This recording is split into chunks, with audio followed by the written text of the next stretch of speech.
few video games are as well known or as well loved as Pac-Man.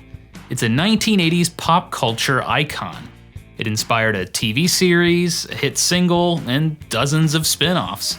In North America, it was an instant hit, partly because it did exactly what its creator, Toru Iwatani, hoped it would do. It brought women into arcades. Everyone loved it, and that meant big money. In its first year on the market, Pac-Man arcade cabinets brought in more than 1 billion quarters. Game makers knew that an at-home version would probably make a killing. So, Atari fought hard to land the exclusive licensing rights to make Pac-Man on home consoles. By October of 1981, they had committed over $1.5 million to the project. But where there's success, there will be imitators, and Pac-Man was no exception.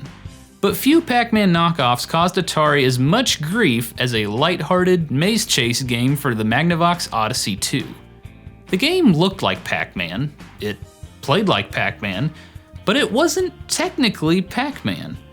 They called it KC Munchkin, and, to add insult to injury, it hit the retail market a year before Atari's official Pac-Man game hit store shelves. KC Munchkin cut into Atari's profits, but Atari wasn't going to take it lying down. On this episode of The Gaming Historian, we'll examine a groundbreaking legal battle that helps set the tone for how copyright law applies to video games. Let's take a look. In the early days of video games, Magnavox was a trailblazer. In 1972, they released the very first home video game console, the Magnavox Odyssey. It was innovative and exciting, but in just a few years, they lost their footing. In 1981, the Atari 2600 was the best-selling console on the market, followed by Mattel's Intellivision. The Magnavox Odyssey 2 took a distant third place. They'd gone from pioneers to down-and-out underdogs, and they needed a win. It all started above board. Ed Averitt, who was an independent contractor for Magnavox, was asked to work on a version of Pac-Man for the Magnavox Odyssey 2. Meanwhile, the higher-ups at Magnavox's parent company, Philips, worked to secure the legal rights to the game.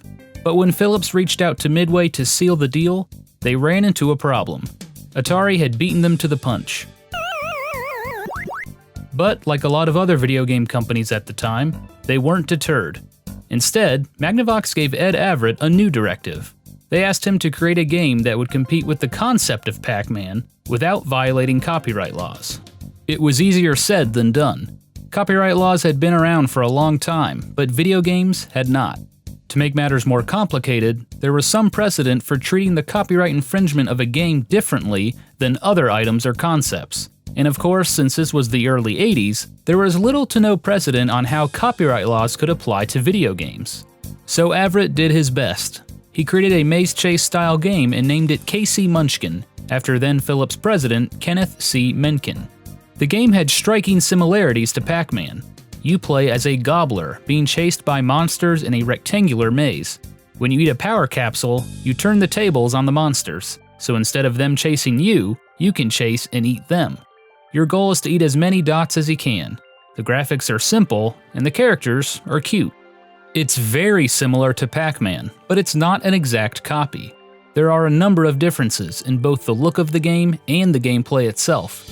We won't go into all of them, but for example, KC Munchkin has a few features that are designed to make it a little more difficult than traditional Pac-Man. There are some invisible mazes, and even a maze editor.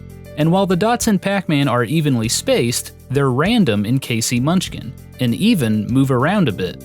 Unlike Pac-Man, the KC Munchkin Gobbler has little antennae. He's also blue, as opposed to the classic Pac-Man yellow. KC Munchkin hit the market in 1981, just 1 year after Pac-Man Arcade swept the nation. It became the Magnavox Odyssey 2's best-selling game of all time. Some people even bought the console just so they could play the game. Philips was thrilled, but they were also a little nervous. After all, Atari was notoriously protective of their Pac-Man copyright. As Atari worked on their own game, it poured a lot of time and resources into playing legal whack-a-mole with the slew of Pac-Man imitators. When they found out about Broderbund Software's Snoggle for the Apple II, they went knocking, and convinced Broderbund to pull Snoggle from the market. They did the same thing when they heard that Stoneware was investing in packaging and ads for a Pac-Man-inspired game called Maze Man. But other companies didn't fold quite so easily. When Atari confronted Online Systems, the makers of Pac-Man lookalikes Jawbreaker and Gobbler, Online Systems co-founder Ken Williams said, "I don't think Jawbreaker is a ripoff of Pac-Man, and I definitely won't take Atari's word for it. If a judge tells me it's a ripoff, I'll gladly take it off the market." So Atari tried to call his bluff. They asked for an injunction that would prohibit the sale of Jawbreaker, but the judge denied their request. Ironically, Williams understood that he shouldn't celebrate too hard. Immediately after the decision, he said, "If this opens the door to other programmers ripping off my software, what happened here was a bad thing." Atari and Online Systems agreed to settle to avoid a trial. Philips knew they were walking a fine line, so they were careful not to mention Pac-Man on the KC Munchkin packaging or in ads. In fact, the higher-ups at Magnavox specifically told staff not to mention Pac-Man in any of the KC Munchkin promotions. But that didn't stop retailers from doing it. A Chicago store ran ads in the city's biggest newspapers, describing KC Munchkin as, quote, "a Pac-Man type game." Another store followed. When Atari sent their investigators to those stores, salespeople described KC Munchkin as, quote, "like Pac-Man," and as, quote, "Odyssey's Pac-Man." That infuriated Atari, so they sued, and they asked for a preliminary injunction to stop the sale of KC Munchkin until the trial came to a close. But the court didn't side with Atari on either issue. The district court ruled that KC Munchkin was not substantially similar to Pac-Man, and therefore did not infringe on the Pac-Man copyright. Just as Philips hoped it would, the court focused on the fact that the makers of KC Munchkin didn't copy Pac-Man's code or circuits. The court was impressed by the differences between the two games, particularly the moving dots and the facial features and colors of the characters. The court believed that KC Munchkin had a different personality than Pac-Man, and that the ghosts in KC Munchkin were, quote, "spookier" than Pac-Man's. It was a huge victory for Philips. They had set out to create a Pac-Man-style game without violating any copyright laws, and they did it. They were thrilled, and their joy didn't fade, even when Atari took them to the Court of Appeals. Ed Everett, the creator of KC Munchkin, stated, "We knew Atari was trying for an appeal, but the Magnavox legal experts felt the lower court ruling was so strong and our case was so solid that they paid little heed to the appeal process. The rest, as they say, is history." Ultimately, Philips won the battle, but they lost the war. The appellate court really honed in on the overall look and feel of the games.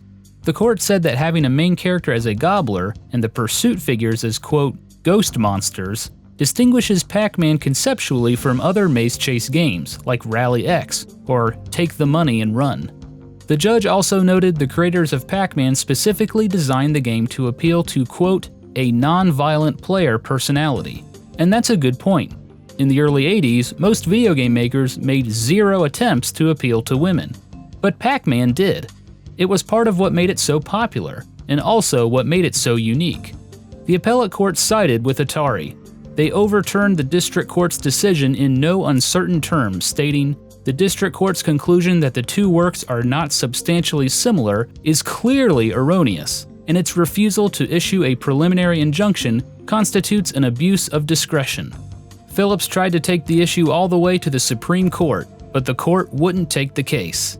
In March of 1982, Philips was ordered to take KC Munchkin off the market. That same month, Atari released Pac-Man for the Atari 2600. Expectations were high.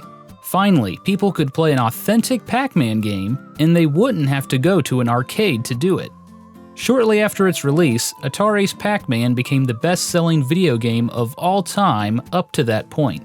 Tons of people bought the game, but when they played it, a lot of them felt it strayed too far from the beloved arcade version. That's partly because Todd Fry, the Atari programmer who created the game, made a few key decisions that didn't play well with a lot of critics and fans.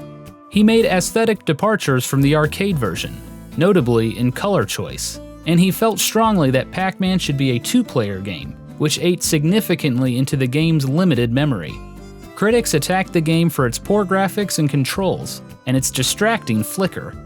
Atari's aesthetic departure from the arcade version was especially surprising in light of how hard Atari fought to protect its Pac-Man copyright. Softline magazine accused Atari's Pac-Man of looking even less like the arcade version than the imitators it pushed out of the market.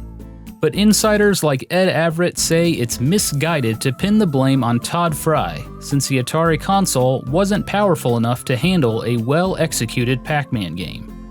Said Averitt, "The problem was not the designers, but the Atari game system at that time. It was not up to the task, and I knew it." Whether Atari's Pac-Man is better than its imitators is debatable, but what's not is that the legal battle it inspired continues to impact the way copyright law is applied to video games. It's also worth mentioning that although Atari had the last laugh in court, Casey Munchkin got his own form of revenge. After the game was pulled from the marketplace, Casey the character resurfaced with the sequel, Casey's Crazy Chase. There's rumors that the game mocks the battle between Atari and Philips. In the game, Casey must destroy a Dratapillar, which looks quite a bit like Atari's Centipede. Ed Averitt says that Casey's Crazy Chase wasn't intended to mock Atari at all. Atari surely must have seen the game or heard the rumors, but I think they knew when to walk away. That's all for this episode of Gaming Historian. Thanks for watching. Funding for Gaming Historian is provided in part by supporters on Patreon. Thank you.